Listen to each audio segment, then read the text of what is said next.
ನಮಸ್ಕಾರ ದೇವರು ಎಲ್ಲ ಕನ್ನಡಿಗರಿಗೂ ವಿಜಯದಶಮಿ ಹಬ್ಬದ ಆರ್ಥಿಕ ಶುಭಾಶಯಗಳು. ಸೊ ಇವತ್ತು ನಾವು ಈ ವಿಜಯದಶಮಿ ಅಂದ್ರೆ ಏನು, ದಸರಾ ಅಂದ್ರೆ ಏನು, ಜಂಬೂ ಸವಾರಿ ಅಂದ್ರೆ ಏನು, ನಾಡ ಹಬ್ಬ ಅಂತ ಏನಕ್ಕೋಸ್ಕರ ನಾವು ಈ ವಿಜಯದಶಮಿನ ಮಾಡ್ತೀವಿ, ಜೊತೆಗೆ ಇದರ ಹಿಂದಿನ ಮೂಲ ಕಥೆಯಾದ ಈ ಮಹಿಷಾಸುರ ಸಂಮರ್ದನ ಅಂದ್ರೆ ಏನು, ತಾಯಿ ಚಾಮುಂಡೇಶ್ವರಿ ಮಹಿಷಾಸುರನ ಏನಕ್ಕೋಸ್ಕರ ಕೊಂದ್ರು, ಅದ್ರ ಜೊತೆಗೆ ನಾವು ಈ ಚಾಮುಂಡಿ ತಾಯಿಯನ್ನು ದುರ್ಗಾ ಮಾತೆ ಅಂತ ಕೂಡ ಕರೆಯುತ್ತೀವಿ.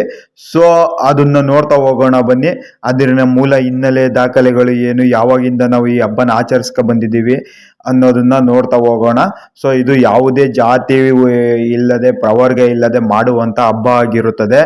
ಸೊ ಹಾಗಾಗಿ ಸಮಸ್ತ ನಾಡಿನ ಜನತೆಗೂ ಕೂಡ ವಿಜಯದಶಮಿ ಹಬ್ಬದ ಆರ್ಥಿಕ ಶುಭಾಶಯಗಳು. ಸೊ ಈ ವಿಜಯದಶಮಿ ಅಂದ್ರೇನು, ಅದರ ಹಿಂದಿನ ಮೂಲ ನೋಡ್ತಾ ಹೋದ್ರೆ ನಾವು ಮಹಾಭಾರತ ರಾಮಾಯಣ ಕಾಲದಿಂದಲೂ ನೋಡ್ಬಹುದು, ಅಷ್ಟು ದೊಡ್ಡ ಇತಿಹಾಸ ಇರೋದು. ಸೊ ಏನಪ್ಪಾ ಅಂದ್ರೆ ಮಹಾಭಾರತದಲ್ಲಿ ಪಾಂಡವರು ತಮ್ಮ ಅಜ್ಞಾತವಾಸವನ್ನು ಮುಗಿಸ್ಕೊ ಬಂದು ಬನ್ನಿ ಮರಕ್ಕೆ ಹಾಕಿದ ತಮ್ಮ ಆಯುಧಗಳನ್ನು ಇಳಿಸಿ ಪೂಜೆ ಮಾಡಿ ಆ ನಂತರ ಕೌರವರ ಮೇಲೆ ಯುದ್ಧಕ್ಕೆ ಹೋಗಿ ವಿಜಯ ಸಾಧಿಸ್ತಾರೆ ಅನ್ನೋದು ಒಂದು ಶೀರ್ಷಿಕೆ ಆಗಿರುತ್ತೆ.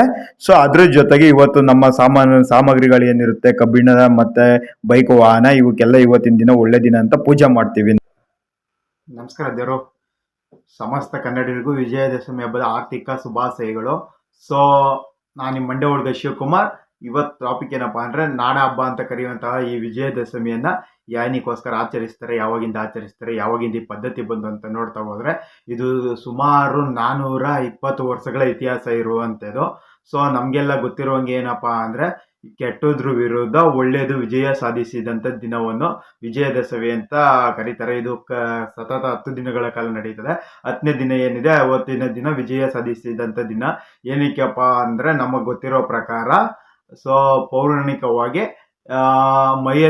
ಮಹಿಷಾಸುರ ಅನ್ನೋ ಒಬ್ಬ ರಾಕ್ಷಸನ್ನ ತಾಯಿ ಚಾಮುಂಡೇಶ್ವರಿ ದುರ್ಗಾಮಾತೆ ಅನ್ನೋ ತಾಯಿ ಏನಿದೆ, ನಮ್ಮ ಚಾಮುಂಡೇಶ್ವರಿ ತಾಯಿ 9 ದಿನಗಳ ಕಾಲ ಕಾದಾಡಿ 10ನೆಯ ದಿನ ಸಂಹಾರ ಮಾಡ್ತಾಳೆ. ಅವತ್ತು ಕೆಟ್ಟದ್ರ ವಿರುದ್ಧ ಒಳ್ಳೇದು ಜಯಿಸಿದ ದಿನವೆಂದು ವಿಜಯದಶಮಿ ಅಂದ್ಬಿಟ್ಟಿದ್ದೆ ಇವತ್ತಿನ ದಿನ ವಿಜಯದಶಮಿಯಾಗಿ ನಾವು ಮಾಡ್ತೀವಿ ಅನ್ನೋದು ನಮಗೆ ಗೊತ್ತಿರೋದು. ಸೊ ಇದಕ್ಕೆ ಇನ್ನೊಂದೇನಪ್ಪಾ ಅಂದ್ರೆ ರಾಮಾಯಣ ಮಹಾಭಾರತಗಳ ಹಿನ್ನೆಲೆ ಕೂಡ ಇದೆ, ಇತಿಹಾಸ ಕೂಡ ಇದೆ. ಸೊ ರಾವಣನ ಸಂಹಾರ ಮಾಡಿದಾಗ ರಾಮಾಯಣದಲ್ಲಿ ರಾಮ ಈ ದಿನ ಆಗಿತ್ತು ಅಂತ ಹೇಳ್ತಾರೆ.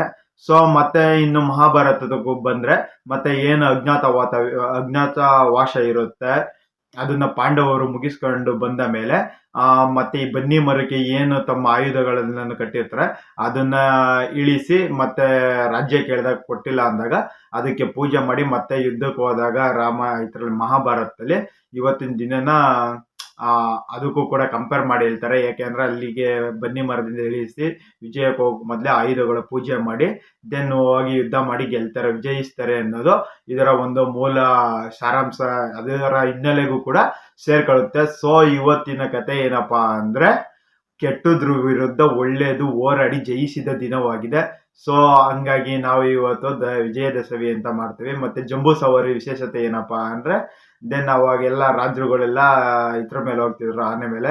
ಅದಾದ್ಮೇಲೆ ಏನಂದ್ರೆ ಅಂಬಾರಿ ಮೇಲೆ, ಚಿನ್ನದ ಅಂಬಾರಿ ಮೇಲೆ ತಾಯಿ ಚಾಮುಂಡೇಶ್ವರಿನ ಮೆರವಣಿಗೆ ಮಾಡ್ತಾ ಹೋಗ್ತಿರ್ತೀವಿ. ಸೊ ಅದನ್ನ ಬ್ರಿಟಿಷರ ಕಾಲದಲ್ಲಿ ಏನ್ ಮಾಡ್ತಾರೆ, ಅಂಬಾರಿ ಮೇಲೆ ದಸರಾ ಹೋಗ್ತಿರೋದು ನೋಡ್ತಾರಲ್ಲ ಅದನ್ನ ಅವ್ರಿಗೆ ಏನಂತ ಹೆಸರಿಡಕ್ ಬರೋದಿಲ್ಲ, ಆನೆ ಮೇಲೆ ಇದೋಗ್ತಿರೋದನ್ನೇ ಜಂಬೂ ಸವಾರಿ ಅಂತ ಹೇಳ್ತಾರೆ. ಸೊ ಆ ಬ್ರಿಟಿಷರು ಕೊಟ್ಟಂತ ಜಂಬೂ ಸವಾರಿ ಅನ್ನೋ ಪದನ ನಾವು ಬೆಳೆಸ್ಕೊಂಡು ಇವಾಗ ಜಂಬೂ ಸವಾರಿ ಅಂತ ಇವತ್ತಿನ ದಿನ ಏನು ನಾವು ಮಾಡ್ತೀವಿ ಜಂಬೂ ಸವಾರಿ ಅದನ್ನ ಕರಿತೀವಿ. ಸೊ ಇದು ಹಬ್ಬದ ವಿಶೇಷತೆ ಏನು ಅಂದ್ರೆ ಕೆಟ್ಟದ್ರ ವಿರುದ್ಧ ಒಳ್ಳೇದು ಜಯ ಸಾಧಿಸಿದ ದಿನ. ಆ ಮಹಿಷಾಸುರ ಅನ್ನೋ ಒಬ್ಬ ರಾಕ್ಷಸ ಅಂತ ಏನ್ ಹೇಳ್ತಾರೆ, ಅವರು ಬ್ರಹ್ಮ ತಪಸ್ ಮಾಡ್ತಾರೆ. ಸೊ ಅವಾಗ ಬ್ರಹ್ಮನಿಂದ ಹೊರ ತಕ ಬಂದದ್ದೆ ನನ್ಗೆ ಯಾವುದೇ ಪ್ರಾಣಿ ಪಕ್ಷಿಗಳಿಂದ, ಯಾವುದೇ ಮನುಕುಲದಿಂದ, ಯಾವುದೇ ದೇವತೆಗಳಿಂದ ಹಾನಿ ಆಗ್ಬಾರ್ದು, ತೊಂದರೆ ಆಗ್ಬಾರ್ದು ಅಂತ ಶಕ್ತಿ ಕೇಳಿ ಶಕ್ತಿ ತಗೊಳ್ತಾನೆ. ಅವಾಗ ಅವ್ರಿಗೆ ಆಶೀರ್ವಾದ ಮಾಡಿರ್ತಾರೆ ಬ್ರಹ್ಮ. ಬಟ್ ಅವ್ರಿಗೆ ಏನಂದ್ರೆ ಒಂದು ಸಿಂಹ ಪಳಗಿಸಿರೋ ಇದರಿಂದ ಹೆಣ್ಣಿಂದ ಸಂಹಾರ ಆಗ್ಬೇಕು ಅನ್ನೋದೊಂದು ಆಶೀರ್ವಾದ ಆಗಿರುತ್ತೆ. ಹಂಗಾಗಿ ತಾಯಿ ಚಾಮುಂಡೇಶ್ವರಿ ಅವತ್ತಿನ ದಿನ ಮಹಿಷಾಸುರ ಮಾಡ್ತಿದ್ದಂಥ ದೌರ್ಜನ್ಯಗಳ ವಿರುದ್ಧ ಯುದ್ಧ ಸಾರಿ ಸಂಹಾರ ಮಾಡೋದು ಅದು. ಹಂಗಾಗಿ ಇದನ್ನ ಮೈಸೂರು ದಸರಾ ಅಂತ ಕರೀತೀವಿ. ಸೊ ಇದು ನನಗೆ ಜನರಲ್ ಆಗಿ ಗೊತ್ತಿರೋದು, ಹಿಂಗಾಗಿ ಇದನ್ನ ಈ ತರ ಮಾಡ್ತೀವಿ ಅಂತ ಹೇಳ್ತಾರೆ. ಸೊ ಬನ್ನಿ ಅದ್ರದ್ದು ಒಂದೆರಡು ತಾಯಿದು ಪೂಜೆ ವಿಡಿಯೋ ಕ್ಲಿಪ್ ಆಗ್ತಾ ಹೋಗ್ತಿರ್ತೀನಿ. ಎಲ್ಲರಿಗೂ ಮೈಸೂರು ದಸರಾ ಹಬ್ಬದ ಆರ್ಥಿಕ ಶುಭಾಶಯಗಳು. ಈ ಹಬ್ಬ ಇವತ್ತಿನ ಹಬ್ಬ ಏನಿದೆ ನಾವು ಇದನ್ನು ಯಾವುದೇ ಜಾತಿ ಮತ ಗೀತ ಇಲ್ಲದೆ ಮಾಡುವಂತ ಹಬ್ಬ ಅಂತ ಕರೆಯುತ್ತೀವಿ. ಸೊ ಹಂಗಾಗಿ ಸಮಸ್ತ ಕನ್ನಡಿಗರನಿಗೂ ಕೂಡ ಮೈಸೂರು ದಸರಾ ಹಬ್ಬದ ವಿಜಯದಶಮಿ ಹಬ್ಬದ ಆರ್ಥಿಕ ಶುಭಾಶಯಗಳು. ಹ್ಯಾಪಿಯಾಗಿ ನಿಮ್ಮ ದಿನನಿತ್ಯ ಯೂಸ್ ಮಾಡುವಂಥ ಆಯುಧಗಳಿಗೆ ಪೂಜೆಗಳು ಮಾಡ್ಕೊಂಡು ಖುಷಿಯಾಗಿ ಇವತ್ತಿನ ದಿನಚರಿ ಏನಿರುತ್ತೆ ಮಾಡ್ತಾ ಹೋಗಿ. ಸೊ ದೆನ್ ಇಷ್ಟು ಹೇಳಕ್ಕೆ ಇಷ್ಟಪಡ್ತಿರ್ತೀನಿ. ತಾಯಿ ಚಾಮುಂಡೇಶ್ವರಿ ಎಲ್ಲರಿಗೂ ಒಳ್ಳೇದು ಮಾಡಲಿ.